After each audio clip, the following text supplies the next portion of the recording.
Hello, everybody. So my name is Fred Davis. I'm cutting this video for a philosophy professor who's a friend of mine. And I figured as long as I'm cutting it for him, I might as well put it on YouTube and share it with everybody else too. I have like 125 or 30 videos, something like that. I mean, it's a bunch. So this would make sense to put this one on there too. But this is kind of an introductory talk, but not exactly. We're going to go deeper than that, but it's sort of an introductory talk. It's a way to begin to get a handle on non-duality, which is a very, very difficult thing to get a handle on. So the path, when I say I'm a non-dual teacher, if I call myself that, that's really for marketing purposes. It puts me in a certain category of spiritual teacher. If you're looking to manifest a new house and car and girlfriend, I'm not the guy to come to. I don't actually do dream improvement unless it is simply a byproduct of spiritual awakening. What I do is spiritual awakening. So, spiritual awakening was something that I sought for 24 years as a spiritual seeker. And there just so you know, there are actually millions of spiritual seekers out there, but very, very few of them will ever become spiritual finders. There are many, many, many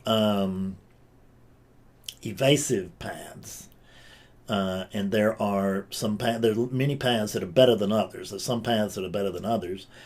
The living method of awakening is not a path to awakening because there is no path to awakening.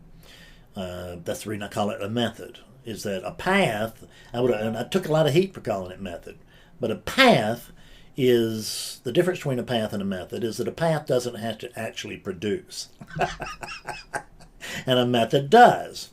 In other words, if you want to get on the path and be a spiritual seeker, there's a zillion places for you to go. And whether you want to be Hindu, Buddhist, or or to study Kabbalah or whatever it is, there's many, many paths that you can take. But more often than not, I'll ask you how you're doing on the path, and you're going to tell me just fine, I'm making a lot of progress. And if I ask you that same question in 5 years, you'll tell me the same. And in 10 years, you'll tell me the same. And I just want you to know, folks, that I work with people every single week, every week, sometimes day after day, who have spent 10, 20, 30, 40, 50, even 60 years on the spiritual path and still don't know what it is that they've been seeking, don't know that evasive truth. Because what they want to know is they want to know what they really are. And if we could say that the study of non-duality initially it is an intellectual recognition. That's where we start. Non-duality tends to play down the intellect a lot, which I think is just criminal because it's where we all start, and we got to have it because we use the mind. It's our tool. We use the mind to go beyond the mind. We use language to go beyond language. We use thought to go beyond thought. Those are the tools here in relativity, because this is what I call relativity. This is the relative world where, in this relative world or consensus reality, there's everybody walking around, just about everybody, a few exceptions, but just about everybody is walking around thinking, I am this single unit, and this is as a result of that, there is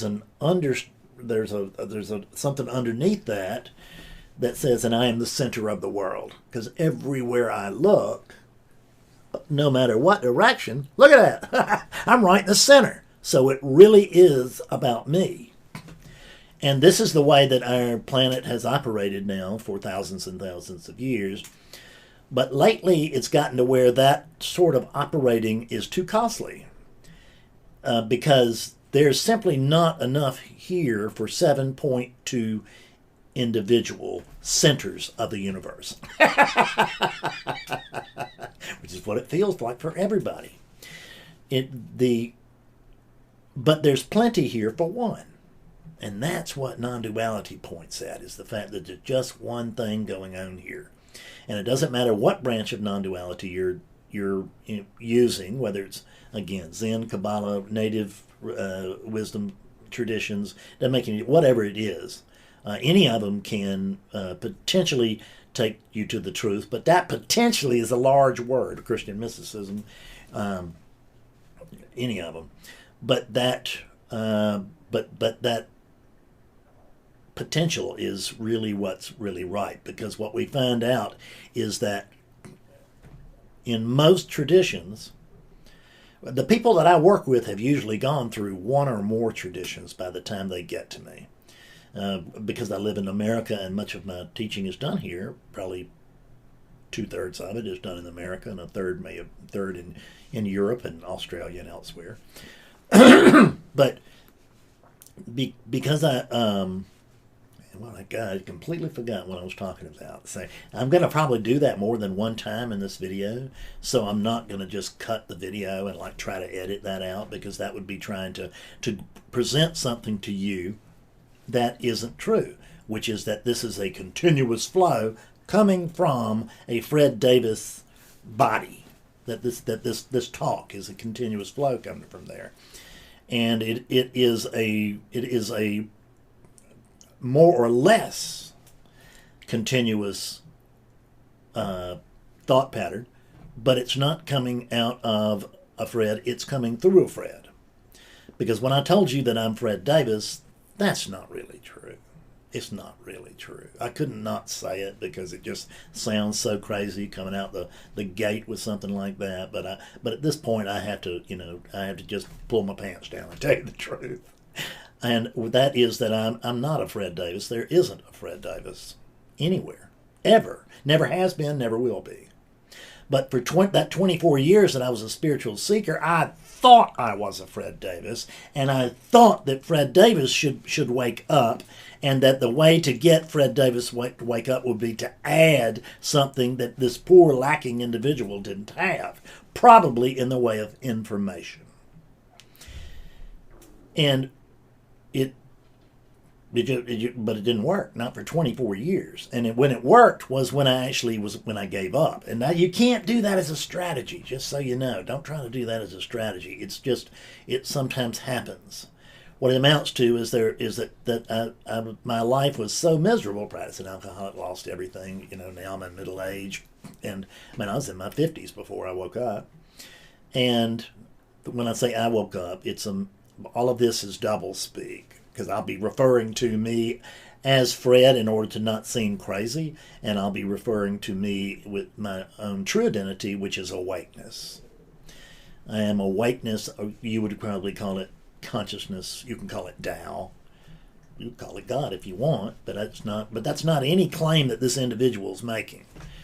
Because there's no individual here. See, the thing that all of these non-dual traditions, the thing that they agree on is that there's just one thing going on. For thousands of years, mystics from different traditions have come back to this simple central place, which is that, it seems like there's just one thing going on. That everything is connected. Everything's connected to the point that there's no connectivity. There just is this one thing. But we again will use the word connect and things like that because it makes sense. We have to talk about if we're going to get anywhere, we have to talk around the truth, because we cannot talk about the truth. There's no way to talk to it.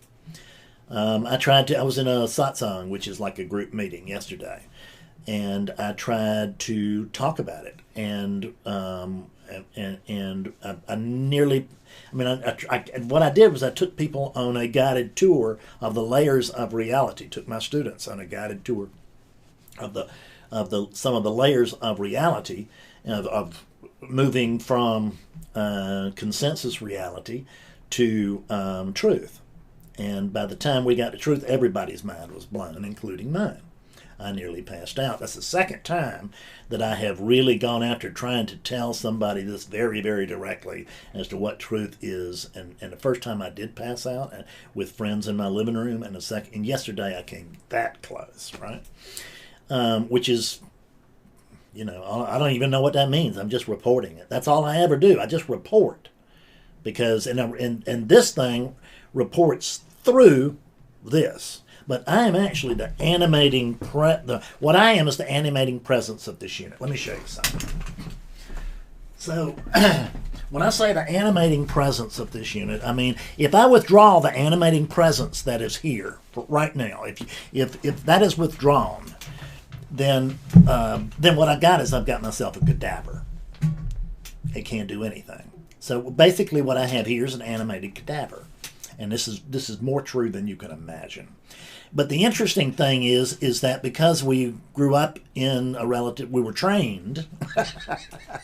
We don't want to say brainwashed, do we? But it would be truthful if we did. Is because we woke up in that kind of a thing, then we tend to think that these are the big deal, that these units are the big deal. We think objects are the big deal. And within those objects, the human is the most special. Right? And we pay a lot of attention to these objects. But see, that's like paying a lot of attention to this puppet. Okay, see this? This ostrich. So this ostrich, it looks like it has free will. It looks like it can make decisions, right? And all of that. But in fact, the ostrich has no power unto itself. See, and the truth is that truth itself is not about the ostrich. It's about the hand. Because see, in the absence of an animating presence, which in this case is the hand, in the absence of that animating presence, then what I've got really is a glorified sock. Do you see that? And so what happens in my career is that glorified socks from all over the world come to me and ask me to wake them up. Can you imagine? A sock, a glory, right?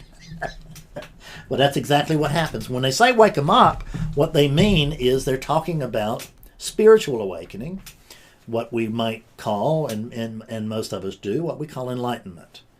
There are different experiences and depths of enlightenment, but the thing itself is actually cut and dry. It's on or it's off. You've seen it, or you cannot see something over there. You can't see oneness from over there because it's just oneness. See, this is what I was talking about earlier. Is that there is the sense that all these mystics get, that there's just only one thing going on here. And if we don't subscribe to the theory that there are, which I've seen to be fact, of the oneness of all things, then we need to just go ahead and get out of non-duality and do something else, which is fine. There's nothing wrong with doing that. Because there's nothing wrong with doing what you do, because you can't not do what you do. So, but if we recognize that there's only one thing going on here, if we subscribe to that, just pretend with me right now that there's just one thing going on. And it's okay what you believe. Just pretend that there's just one thing going on. And so I'm going to call you oneness. That be all right? So oneness, if there's just one thing going on, is there any way that you can't not be it? See? That's what I call the backwards teaching. The usual teaching model is everybody pushing toward the front. Everybody's trying to get to be like the enlightened guy at the front of the room. And that very model is deceptive. I can't go into it in this talk, but it is deceptive. Because, well, to go into it briefly, it's because we got the enlightened guy at the front of the room, and you, me, and the rest of the knuckleheads sitting here on our cushions. You can't wait until these units wake up and can be like the unit on the stage, the awake unit on the stage. And I'm just here to tell you there's no such thing as an awake unit any more than there is a Fred Davis. These are all conceptual. I mean, but this can be seen experientially. And non-duality is not just the intellectual recognition, but it is the it is the direct experience of this oneness, and more than that. But that's a good place to start. So the living method doesn't come at it from that front method. There's not a, you can see there's not an awake guy at the front of the room. There is awakeness, and it's in this virtual room, so to speak. But it's not. It's not something that's over there. You might project that this unit is awake and you're not. But if you do that, you have deceived yourself. Because there's only awakeness. There's only one thing going on. If there's one thing going on, you can't not be it. You see that? And so, coming from that open policy, because it's for 24 years I pounded on the gates of heaven, please, please, please let me in. And then sometime in that 24th year, I turned around and I realized, oh, I see, I'm already in. I'm banging on the inside of the door in an attempt to get out of here. So, but getting out of oneness is a tricky thing to do. How do you get out of oneness? Let's pretend you are oneness for just a minute. So go back to that. If you're oneness, since there's no way that you're not it, so I'm going to continue to address you as oneness, and let me ask you these questions. So oneness, is there anything other than you? Can you find anything? So be oneness and check. Can you find anything other than you? Just let your character go to the side and just pretend that you might be a oneness itself, right? And when we're talking about oneness, we're talking about this oneness, right? That's the part I didn't get, was that I thought oneness began right on the outside of this Fred unit's skin. And that I was outside of oneness and I was looking for oneness. But see, that's two-ness. And the math of one says 1 equals 1. It's very simple but very profound. Because if one equals 1, then there is no two-ness to be. It can be experienced by oneness. Two-ness can be the sense of duality can be experienced by non-duality. The sense of two-ness can be, or three-ness, or a millionness can be experienced by oneness, but it can't actually be, because the fundamental nature of the universe is this oneness, and it's actually beyond that. But that's as far as this conversation can take it. I go beyond that, and if this tape gets like bandied about, they'll probably come arrest me. I keep most of that stuff for the closer students and talk mostly about oneness in public, because there's some way to at least grab a handle, get an idea of what that might mean. There's some concept. And the truth is there's no concept to truth. That's the reason we can't talk about it. Because see, what truth is, which is, when I say what truth is, I'm talking about you, because there's just one thing going on and you can't not be it. So this truth is actually prior to language. That's why we can't speak about it. Is that what you are is prior to language. And what you are is prior to thought. What you are is prior to experience. So how are we going to think, talk, or experience? You can't do it. You can't get there with thought or language when these things are prior to thought or language. There's a sense of being. There's a sense of being Fred. And the sense of being Fred, there's a keen sense of that here, cannot exist if there's not first the raw sense of being. And we're going to say that raw sense of being, we're going to say that this noticing that you're here, and me knowing that I am here, that's that sense of presence. It's not exotic. It's just knowing that we're here. But we do know that we're here. We have always known that we are here, and we can't imagine not knowing that we are here. So whatever this is, it doesn't appear to even have an opposite, because you can't imagine an opposite to the sense of being, because it takes the sense of being to even try to imagine an opposite. It seems to have always been here. It's here right now, and we can't imagine it not being here. Another word for that would be eternal. So it cannot be found in space. There's not some space and then a sense of being and then some more space. Nothing like that. It's just that it seems to have always been here, doesn't it? And so we have a word for that too, and that's called since it can't be found in space, we call it infinite. So infinite and eternal, it's right here, right now. It's right over there. You're it. You're it. There's only one I, no matter who says it. And I'm out of time. So it was pleasant to know you, and thank you very much. And I hope you'll come see me at awakeningclaritynow.com. You can just get on Google and do Fred Davis in any spiritual term you wish, and you'll get me. Actually, you'll get me if you just Google Fred Davis, but mostly you'll get the black football player. So, thank you so very much. I'll see you later, and bye-bye. Be well.